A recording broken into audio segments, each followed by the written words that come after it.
संजय गुप्ता जी जो हमारे विधायक रहे वो हरिद्वार चले गए।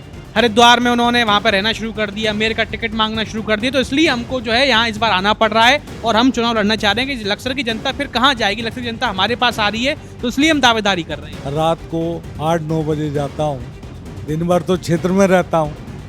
वहाँ मेरे बच्चे हैं, वो पढ़ रहे हैं। आपकी पार्टी के लोग भी तो जो दावेदारी कर रहे हैं वो यही बात कर रहे हैं, तो फिर कैसे एकजुटता रहेगी भाजपा? दावेदारी तो पहले किसी ने हरियाणा से करा, अब यहाँ करने, वो सबको सबका पता है। क्या इस बार हरिद्वार में भाजपा की सीटें लग रहा है कि बढ़ पाएंगी? पिछली बार से जो कमल का चेहरा, जो कहते हैं कमल के चेहरे पर चुनाव लड़ा था, माननीय पुष्कर सिंह धामी जी के नेतृत्व में तीसरी बार पुनः यहाँ सरकार इस प्रदेश के अंदर बनेगी और हरिद्वार में भी मैं समझता हूँ 8-9 सीट भाजपा की आएंगे। संजय गुप्ता जी की वापसी पूरे जोरों शोरों पर एक बड़े जनसैलाब के साथ। मैंने जनता से हाथ जोड़कर माफी भी मांगी है, कोई मेरे से भूल चूक हुई हो। इस बार मुझे लग रहा है जनता का मेरे सिर पर हाथ है, आशीर्वाद। नमस्कार, मैं हूं ऋषभ शर्मा और आप देख रहे हैं द न्यूज वाला नेटवर्क। और इस वक्त हम मौजूद हैं लक्सर विधानसभा क्षेत्र में। आज का दिन जो है बड़ा ही खास है। लक्सर विधानसभा क्षेत्र के भाजपा से पूर्व विधायक और भाजपा से जनता के बीच में लगातार सक्रिय रहने वाले, जनता के हितों की आवाज बनने वाले, जनता के लिए हर कदम से कदम मिलाकर उनके साथ खड़े होने वाले संजय गुप्ता जी का आज जन्मदिन है। नमस्कार, सबसे पहले आपको जन्मदिन की बहुत बहुत शुभकामनाएं। बहुत बहुत धन्यवाद। तो पहला सवाल यही है मेरा कि आज आपका जन्मदिन है और इतना भव्य कार्यक्रम रहा और इतने तमाम कार्यकर्ता दूर दराज से, लक्सर के बाहर से, और जो जनता का प्रेम मिला है, आपको प्यार मिला है, किस तरह से देख रहे हैं आज इतना बड़ा जनसैलाब यहाँ मौजूद रहा? देखिए, आज मैं बेहद खुश हूँ।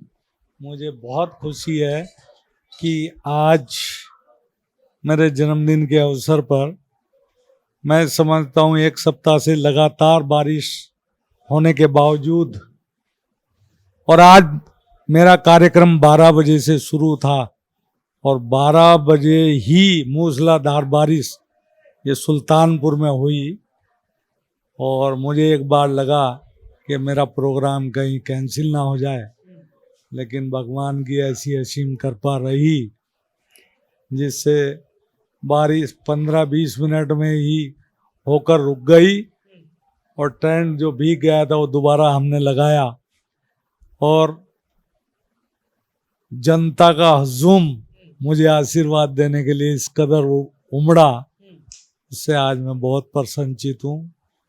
और अपनी जनता का जो मुझे उन्होंने आशीर्वाद दिया है, मैं उनका नमन करता हूँ, शुक्रिया अदा करता हूँ। आज जैसे कि जो हुजूम था, अगर हम उसकी बात करें तो क्या 2027 विधानसभा चुनाव भी अब जैसे जैसे नजदीक आ रहे हैं, तो क्या जनता जो है पिछली बार जो चूक हुई थी उनसे, क्या उसकी भरपाई करने के लिए तैयारी है? क्या परिवर्तन होगा लक्सर विधानसभा में इस बार? देखिए, जनता का आशीर्वाद तो मुझे हमेशा रहा है, पिछली बार भी रहा है। मैं 24,500 में पहले विनिंग हुआ था, लेकिन उसके हार में मैंने 25,000 वोट लिए और 500 वोट फालतू लिए, लेकिन उसके बावजूद भी समीकरण ऐसा बना था और कुछ मेरे से गलतियां हुई हैं, मैंने उसकी पुनरावृत्ति ना हो, मैंने जनता से हाथ जोड़कर माफ़ी भी मांगी है, कोई मेरे से भूल चूक हुई हो उसके लिए मैं माफ़ी चाहता हूँ। और इस बार मुझे लग रहा है जनता का मेरे सिर पर हाथ है, आशीर्वाद। अच्छा, जैसे कि आप तो लगातार लंबे समय से क्षेत्र में जो हैं अपने 2 बार विधायक हो लिए, उसके बाद आप अभी भी लगातार तैयारी कर रहे हैं, जनता के बीच सक्रिय रहते हैं। भाजपा से जो है दावेदारी और भी लोग कर रहे हैं, कई लोग दावेदारी यहाँ के कह रहे हैं कि हम यहाँ के हैं, कई लोग कहीं से आ रहे हैं। उनका एक खुलकर के आरोप है, वो लोग कह रहे हैं कि भाई इस बार जो है संजय गुप्ता जी जो हमारे विधायक रहे वो हरिद्वार चले गए। हरिद्वार में उन्होंने वहां पर रहना शुरू कर दिया, मेयर का टिकट मांगना शुरू कर दिया। तो इसलिए हमको जो है यहाँ इस बार आना पड़ रहा है और हम चुनाव लड़ना चाह रहे हैं कि लक्सर की जनता फिर कहाँ जाएगी। लक्सर की जनता हमारे पास आ रही है, तो इसलिए हम दावेदारी कर रहे हैं। देखिए, क्या मुझे अपने बच्चों को भी पढ़ाने का हक नहीं है? मैं दिन में यहाँ सुबह 10 बजे आ जाता हूँ, रात को 8-9 बजे जाता हूँ, दिन भर तो क्षेत्र में रहता हूँ, और वहाँ मेरे बच्चे हैं, वो पढ़ रहे हैं। अब जनता नहीं, कुछ व्यक्ति जो है गलत फहमी फैलाते हैं, लेकिन जनता को पता है, सबको पता है। लेकिन आपकी पार्टी के लोग भी तो जो दावेदारी कर रहे हैं वो यही बात कर रहे हैं, तो फिर कैसे एकजुटता रहेगी भाजपा में? दावेदारी तो पहले किसी ने हरियाणा से करा, अब यहाँ करने, वो सबको सबका पता है। मैं तो सेवक हूँ, पार्टी का सिपाही हूँ, छोटा सा जनता का सेवक हूँ। मैं सेवा का जुनून मेरे अंदर है। अगर पार्टी मुझे इस लायक समझेगी, मेरा संगठन, तो मुझे आशीर्वाद मिलेगा, पार्टी का भी और जनता का भी। आम महोत्सव का कार्यक्रम कनखल विधानसभा में हुआ, कनखल मतलब जो ग्रामीण विधानसभा उसमें हुआ, मुख्यमंत्री धामी जी भी आए। धामी जी ने कुछ लोगों को लेकर काफी कुछ बातें कही, मंगलौर विधानसभा की जिक्र भी किया, ग्रामीण विधानसभा का जिक्र किया, आपके लक्ष्य से भी जिक्र किया कि भाई संजय गुप्ता जी लगातार बेहतर काम कर रहे, जनता के बीच में है।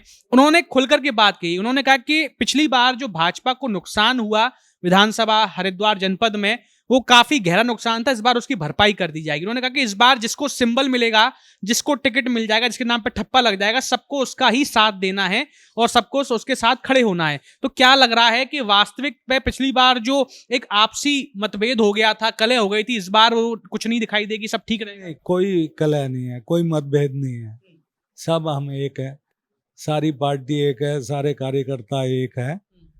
और अब हम जो है, जो पब्लिक और पार्टी का आशीर्वाद मिलेगा वही, और मेरा तो काम पब्लिक के दिलों में जोत जगाना है। कई लोग जो है थोड़ा सा आपसे वो भी हो जाते हैं कि प्रभावित, कि भाई देखिए आप अभी प्रकरण हम देख रहे थे, तमाम सब जगह वीडियो वायरल हो रही थी जिसमें आप बड़ी गंगा के तट पर पहुंचे और सीएम धामी जी को आपने वीडियो कॉल कर दिया और सब पूरा रूपरेखा दिखा दी। लोग कह रहे थे कि मतलब अब देखिए एक क्षेत्र के आम कार्यकर्ता, आम नायक की इतनी बड़ी भूमिका है कि सीएम धामी को पूरी स्थिति स्पष्ट करके दिखा रहे हैं और उन तक जनता की आवाज पहुंचा रहे हैं। तो लोग क्या इसको बड़ा सराह रहे हैं? देखिए, हमारे माननीय मुख्यमंत्री जी, युवा हृदय सम्राट, यहाँ वो हमारे नेता हैं, वो जनता की सेवा करते हैं और जनता के दिलों पर राज करते हैं।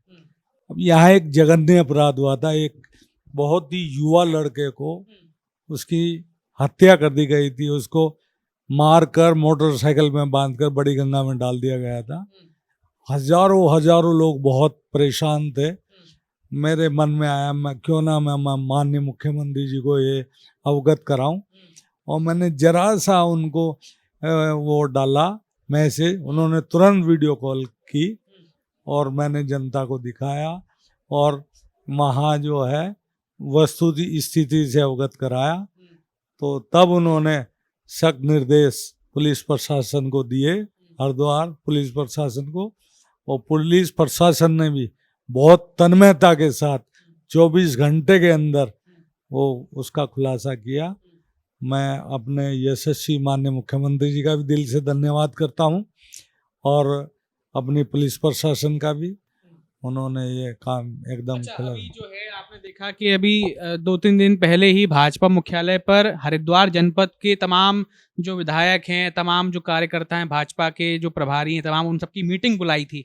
तो क्या कुछ रूपरेखा तय हुई? क्या इस बार हरिद्वार में भाजपा की सीटें लग रहा है कि बढ़ पाएंगी? पिछली बार से जो कमल का चेहरा, जो कहते हैं कमल के चेहरे पर चुनाव लड़ा था, वो थोड़ा इस बार मजबूत हो पाएगा? हमारी पार्टी 24 घंटे जनता की सेवा में लगी रहती है।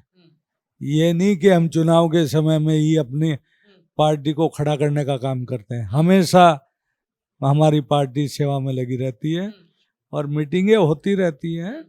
और मुझे लगता है माननीय मोदी जी के नेतृत्व में और माननीय पुष्कर सिंह धामी जी के नेतृत्व में तीसरी बार पुनः यहाँ सरकार इस प्रदेश के अंदर बनेगी और हरिद्वार में भी मैं समझता हूँ 8-9 सीट भाजपा की आएंगी। कांग्रेस तो कह रही है कि 70 सीटों पर चुनाव लड़ रही है भाजपा, पर आप 70 की नहीं सिर्फ 7 की बात कीजिए। 7 सीट भी अगर भाजपा की आ गई तो बड़ी बात हो जाएगी। ये तो मैं कांग्रेस के लिए कहता हूँ। अच्छा, कि वो उनकी 7 सीट आ जाए तो गनीमत है।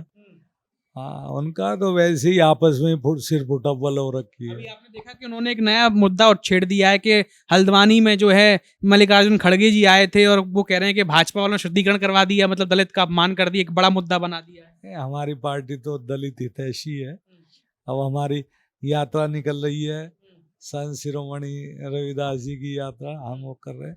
ये तो विपक्ष कांग्रेस वैसी बातें उठाती रहती है, ऐसा नहीं है, हम तो दलित सेवक हैं। इस बार जो है लक्सर विधानसभा में भाजपा की जड़ें मजबूत हैं और इस बार क्या संजय गुप्ता जी की वापसी पूरे जोरों शोरों पर एक बड़े जनसैलाब के साथ हो पाएगी?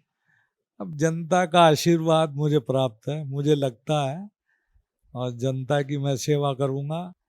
और मुझे उम्मीद है जिस तरीके से मैं जनता के दिलों में अपनी जोत जगाने का काम कर रहा हूँ और पिछली गलतियों को भुलाकर पुनः जनता के को नमन करते हुए अब पब्लिक का आशीर्वाद मुझे मिलेगा, ऐसा लगता है। तो दर्शकों, ये थे हमारे साथ में संजय गुप्ता जी, जिन्होंने अपनी बात को बड़ी बेबाकी से और खुल करके रखा कि इस बार जो है लक्सर विधानसभा क्षेत्र में किस तरह से परिवर्तन होगा। जनता का आशीर्वाद, जनता का प्यार संजय गुप्ता जी के साथ है। संजय गुप्ता जी ऐसा मान रहे हैं और उन्हें लगभग जो है ऐसा स्पष्ट अब दिखने लगा है। अब चुनावों में परिणाम क्या होंगे ये तो आने वाला वक्त ही बताएगा, पर आप इस तरह की और भी तमाम खबरों को, ग्राउंड रिपोर्ट्स और इंटरव्यूज को देखने के लिए देखते रहिए द न्यूज वाला नेटवर्क। बहुत बहुत धन्यवाद।